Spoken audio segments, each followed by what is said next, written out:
दोस्तों, भारत में वैक्सीनेशन बहुत जोरों शोरों से चल रहा है। फर्स्ट डोज, सेकेंड डोज और अब बूस्टर तक लोग खूब वैक्सीन लगवा रहे हैं।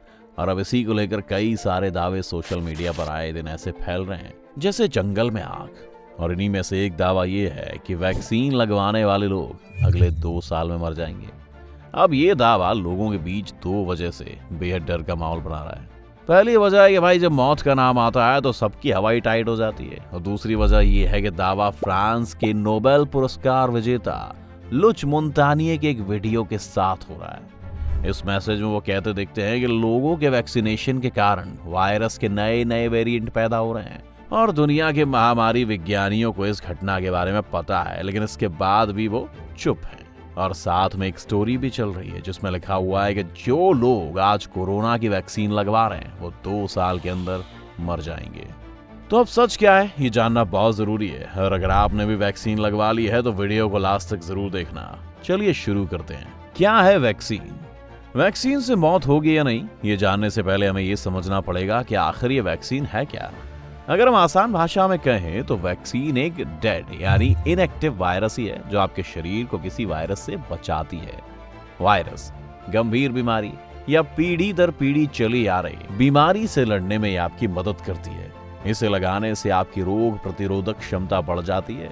इससे आप बीमारी से लड़ने में कामयाब हो जाते हैं। वैक्सीन लगाने से इम्यून सिस्टम वायरस को पहचानने के लिए बूस्ट करता है और उसके खिलाफ शरीर में एंटीबॉडीज बनते हैं जो बाहरी बीमारी से लड़ने में हमारे शरीर की मदद करते हैं और हम बीमारी के चपेट में आने से बच जाते हैं। अमेरिका के centre of disease control and prevention के अनुसार वैक्सीन बहुत प्रभावशाली होती है।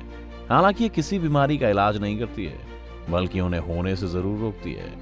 वैक्सीन में मरे हुए बैक्टीरिया, कुछ प्रोटीन और वायरस होते हैं जिन्हें बॉडी में डाला जाता है। इसके बाद बॉडी को लगता है कि असल विरोधी आ गया है तो वो एंटीबॉडी बना लेती है। फिर जब भी असल बैक्टीरिया आते हैं तो एंटीबॉडी आपकी बॉडी में पहले से ही मौजूद होती है। जब छोटे बच्चों को टीका लगाया जाता है तब उसे हल्का बुखार आता है। इसका मतलब हुआ टीका अपना काम कर रहा है और एंटीबॉडी बना रहा है।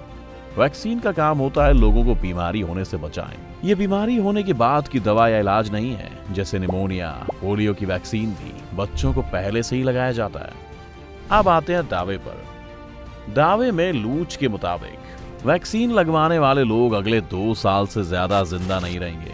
लूच ने इन वेरिएंट्स के लिए वैक्सीन के कारण हुए म्यूटेशन को जिम्मेदार ठहराया है। अब आप में कुछ लोग सोच रहे होंगे कि ये म्यूटेशन क्या भला है। अब आसान भाषा में तो म्यूटेशन का मतलब होता है विकास। नहीं, वो राजनीति वाला विकास नहीं, बल्कि एडवांस वाला विकास। जैसे कि आप मान लो कि मेंढक पहले पानी में जिंदा रहते थे और अब वो जमीन पर भी आराम से रह लेते हैं। या फिर मच्छर पहले मॉर्टिन से भाग जाया करते थे, अब वो ऑल आउट के ऊपर पार्टी करते हैं। ऐसे ही कोविड वायरस भी म्यूटेट होकर नए नए वेरिएंट्स के नाम से आ रहा है। तो समझ गए ना। अब आप में से कुछ लोग सोच रहे होंगे कि वायरस में म्यूटेशन कैसे होता है और क्या सच में जो नए नए वेरिएंट्स आ रहे हैं वो हमारी वैक्सीन से आ रहे हैं। असल में शरीर को इन्फेक्ट करने के बाद वायरस इम्यूनिटी से बचने की कोशिश करता है। वायरस ये कोशिश न सिर्फ उन लोगों में करता है जिन्हें वैक्सीन लगी हो, बल्कि उनमें भी जो एक बार इन्फेक्ट होकर ठीक हो चुके हैं और इम्यूनिटी विकसित कर ली हो, और उन लोगों को भी जिन्हें पहली बार इन्फेक्शन हुआ हो। इसीलिए ये भी जरूरी है कि जिन लोगों को वैक्सीन लग चुकी हो उन्हें सोशल डिस्टेंसिंग, मास्क पहनना और सफाई रखना जारी रखना चाहिए ताकि फिर इन्फेक्शन ना हो। उन्होंने बताया कि सिंगल स्ट्रैंड वाले पॉजिटिव सेंस आरएनए वायरस जैसे कि SARS-CoV-2 में म्यूटेशन आम है। म्यूटेशन की संभावना इस बात से बढ़ जाती है कि कितने ज्यादा लोगों में इन्फेक्शन हुआ, ना कि इस बात पर कि कितने वैक्सीनेटेड लोगों में इन्फेक्शन हुआ है। यह भी माना जाता है कि किसी भी इम्यूनिटी के कारण वायरस विकसित हो सकता है।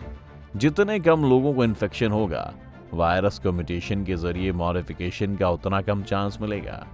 ऐसे में नए इन्फेक्शन को वैक्सीनेशन और सोशल डिस्टेंसिंग, मास्क और सफाई रखने जैसे तरीकों से रोकना होगा। इससे वायरस कमजोर होगा और कम्युनिटी स्प्रेड समय के साथ खत्म हो जाएगा।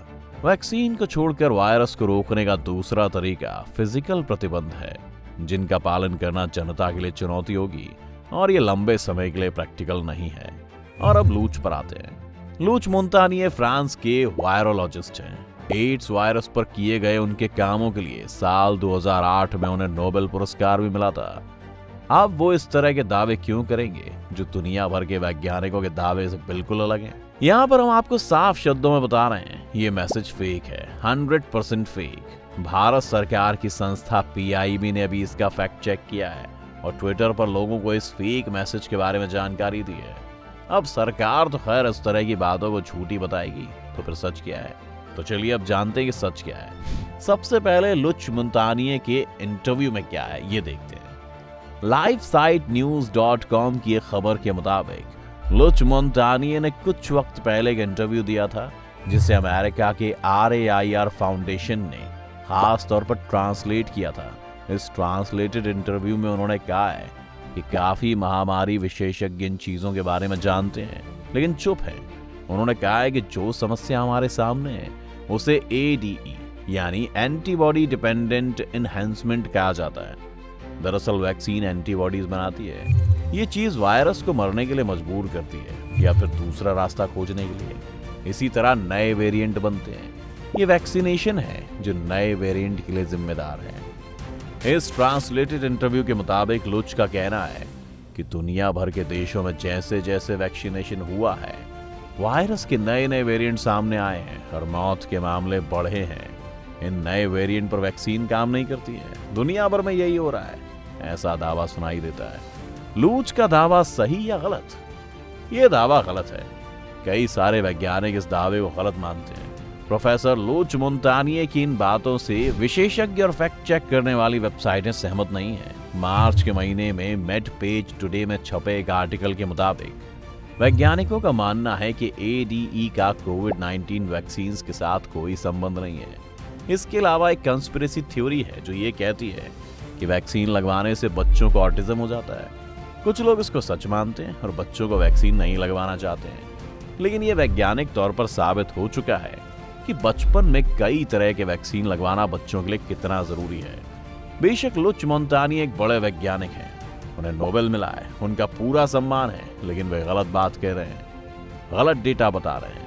तो कुल जमा बात ये निकली कि लुच मुल्तानिये का दावा झूठा है, गलत है और आप एकदम तैयारी से वैक्सीन लगवाइए। अपना ख्याल रखिए, एकदम बेधड़क। वैक्सीन को लेकर आपकी क्या राय है हमें कमेंट में जरूर बताएं। अगर वीडियो आपको पसंद आए हो तो लाइक और शेयर जरूर करें और चैनल को सब्सक्राइब करना बिल्कुल ना भूलें।